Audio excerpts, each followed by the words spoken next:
ये मेरा पहला स्पीच है। मैं पहली बार निर्वाचित होकर आया हूं और जब वित्त मंत्री जी कल बजट पेश कर रही थी तो मैं बहुत उत्सुक था और एक्साइटेड भी था सर्वोच्च पंचायत में जिस प्रकार बजट आने चाहिए।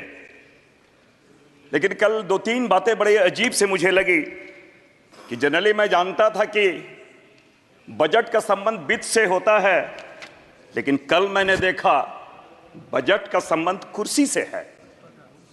दूसरी बात, यह बजट जनरली पूरे देश के लिए 140 करोड़ जनता के लिए नहीं है, यह सत्ता के लिए बजट था।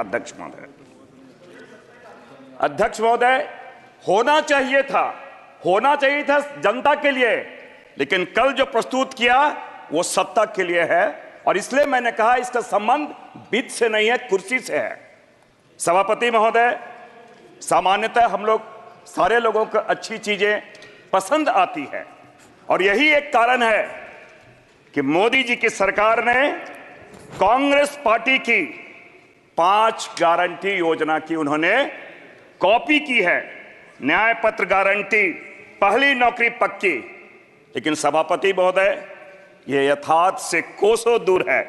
इसलिए कोसों दूर है कि बजट का प्रावधान इन्होंने 10,000 करोड़ का रखा है और शेष राशि कंपनियों के CSR फंड से न 9 मन तेल होगा न राधा नाचेगी।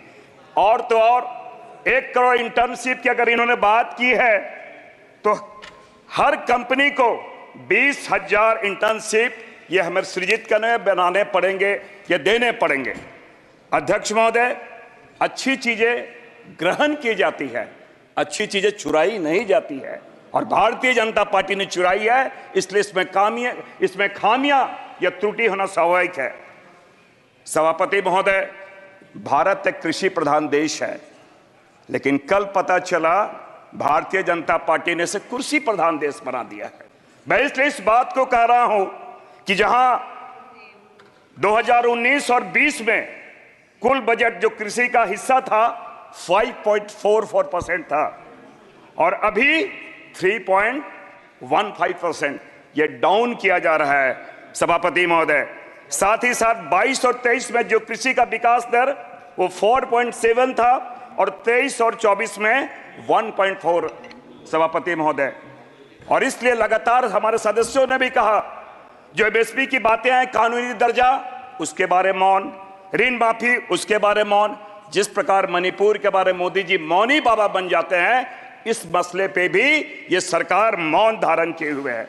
एक तरफ हमारे राहुल गांधी जी भारत जोड़ो यात्रा के माध्यम से जोड़ो जोड़ो भारत जोड़ो की बात करते हैं, लेकिन बजट के माध्यम से ये सरकार छोड़ो छोड़ो राज्यों को छोड़ो ये बात करती है। मैं इसलिए इस बात को कह रहा हूं कि फंड एलोकेशन की अगर जो बात आई है, जिस प्रकार आपने दरिया दिली दिखाई है, लेकिन जब ये हमारे जो फेडरल कैरेक्टर की जो बातें आती है, तो जब मैं राज्यों की बात करता हूं तो सूखाग्रस्त कर्नाटक और साइक्लोन जैसे तमिलनाडु में आया था, आपने कितनी उनके साथ नाइंसाफी की थी। मैं ये भेदभावपूर्ण रवैया मैं स्मरण दिलाना चाहता हूं। लेकिन मोदी जी का अचानक बिहार प्रेम, बिहार मेरा झारखंड बिहार से ही अलग हुआ है, मैं थोड़ा स्मरण दिलाना चाहता हूं। कल उन्होंने जितनी बड़ी बड़ी घोषणाएं की, वीर कुंवर सिंह की धरती, उन्होंने स्वतंत्रता सेनानी वीर कुंवर सिंह की धरती से उन्होंने, मोदी जी ने, देश के प्रधानमंत्री जी ने पूरे जिम्मेदारी के साथ उन्होंने कहा था ये पैकेज 1,25,000 करोड़ रुपए को उन्होंने पैकेज की बात कही थी। क्या हुआ? हमारे सीनियर, हमारे सहयोगी निशिकांत दुबे जी बैठे हैं, मैं उन्हें स्मरण दिलाना चाहता हूं और मैं बताना चाहता हूं, मोदी जी के फाइलों में गांव का मौसम गुलाबी है, मगर ये वादे झूठे हैं और ये दावे किताबी हैं। हमारे सारे बिहार के सहयोगी से मैं बतलाना चाहता हूं, जिस प्रकार 1,25,000 करोड़ उन्होंने वायदे किए थे, ये 26,000 करोड़ क्या भाई हस्र वही होने जा रहा है, ये मैं बताना चाहता हूं।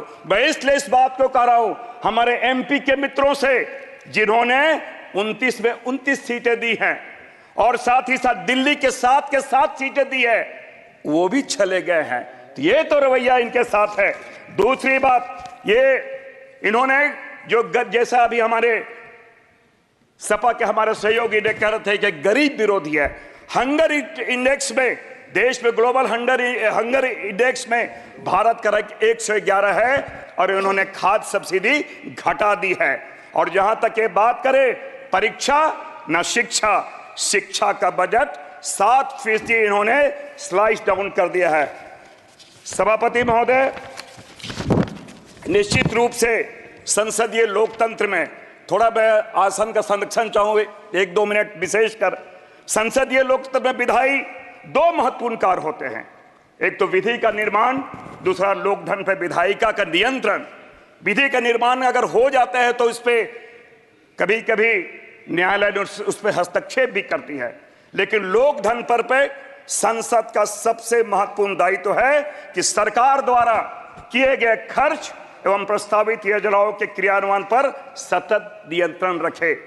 सभापति महोदय, भारत सरकार के राजस्व प्राप्तियों में जो व्यक्तिगत इंडिविजुअल इनकम टैक्स की हिस्सेदारी 19% है और कॉर्पोरेट टैक्स की हिस्सेदारी 17% है।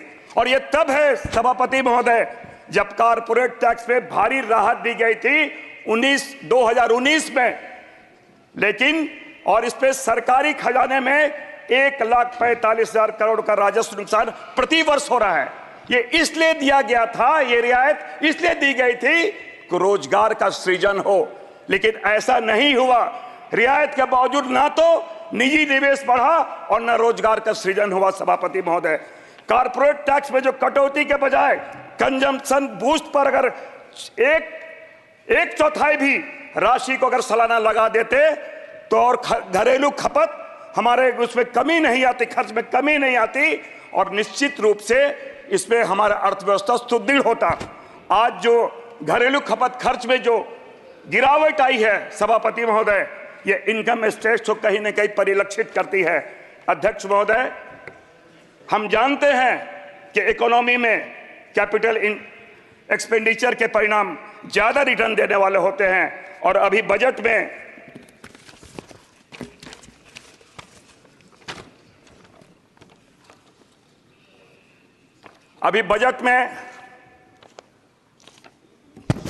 एक मिनट, थोड़ा आराम से थोड़ा पहली बार है, थोड़ी कमी हो सकती है। ओके, अभी बजट में 11 लाख, आराम से आपको तो सपोर्ट करना चाहिए क्योंकि नए सदस्य आए हैं तो बात सपोर्ट करना चाहिए। यही आपकी गंभीरता पता चलता है और ये पता चलता है किस प्रकार आप तोड़ो कर रहे हैं। हिसाब से आपके संस्कार, आपके व्यवहार से परिलक्षित हो रहा है।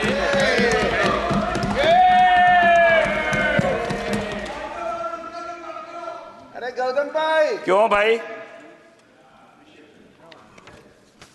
सभापति महोदय, क्षमा चाहता हूं।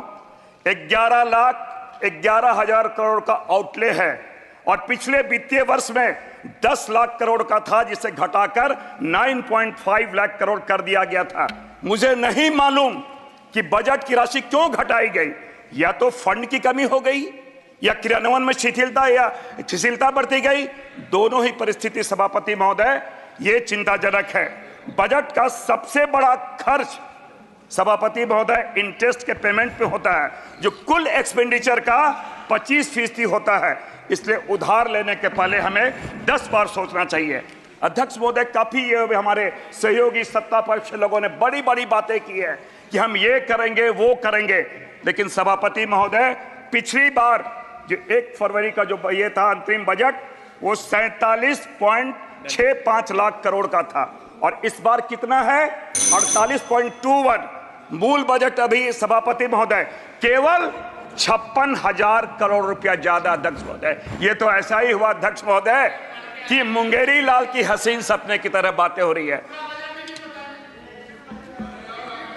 प्लीज आप, हाँ, मैं इसीलिए तो मैं कह रहा हूं अंतरिम बजट और मूल बजट में केवल 56,000 करोड़ का ही अंतर है। और आपने जो बड़ी बड़ी घोषणाएं की है उसी के बारे में कह रहा हूं।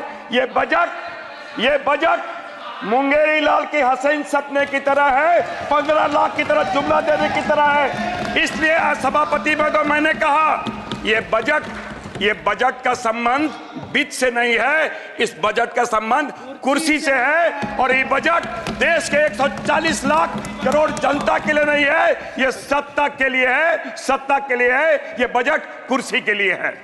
धन्यवाद अध्यक्ष, सभापति महोदय।